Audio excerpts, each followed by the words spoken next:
Hello বন্ধুরা, কেমন আছো সবাই? আশা করি সবাই ভালো আছো, আমিও ভালো আছি। এই যে দেখো, অনলাইন থেকে একটা প্রোডাক্ট এলো এর মাত্র। এটা অনেকদিন আগে পারচেস করেছিলাম আমি, তোমাদের বলা হয়নি।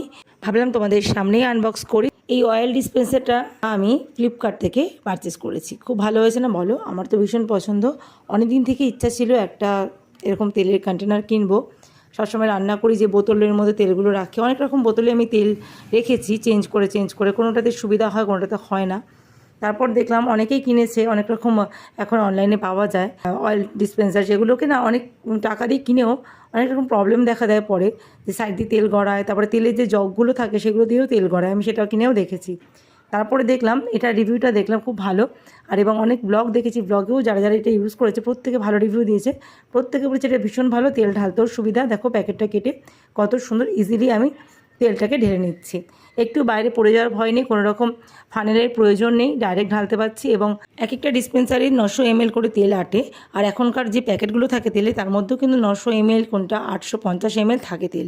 সুতরাং এক প্যাকেট তেলের জন্য এটা যথেষ্ট। এখন তোমাদের সামনে যে তেলটা ঢাললাম, সেই তেলটা হচ্ছে 1 লিটারের প্যাকেট, সেই জন্য পুরোটা আটেনি, একটু রয়ে গেছে প্যাকেটে, ওটা আমি রান্না করে ফেলবো। তো দেখো এখানে লেখা আছে 900 ml, তো এখানে চিহ্ন দেওয়া আছে, কোনো অসুবিধা নেই। আর ওপরে যে নজলটা আছে ছোট্ট একদম ঢাকনার ওপরে, সেটা দিয়ে বেশ অল্প অল্প করে তেল পড়বে, একবারে বেশি পড়ে যাবে না। আর এটা প্রত্যেকে বলছে গা বেয়ে তেল যে গড়ায় সাধারণত তেলের শিশিতে, সেটা কিন্তু এটাতে হবে না। সেই জন্য এটা আমি পারচেস করেছি। কেমন হচ্ছে তোমরা কিন্তু কমেন্ট বক্সে অবশ্যই লিখে জানিও। আর তোমাদেরও যদি কারো কেনার থাকে এটা অবশ্যই কিনতে পারো। আর এটা কিন্তু কোনো প্রমোশনাল ভিডিও না, তাই আগে থেকে বলে দিলাম। আমি যেটা ইউজ করে ভালো ফল পাই সেটাই তোমাদের সাথে শেয়ার করি। এতদিন পর একটা মনের মতো তেলের কন্টেনার খুঁজে পেয়েছি বন্ধুরা।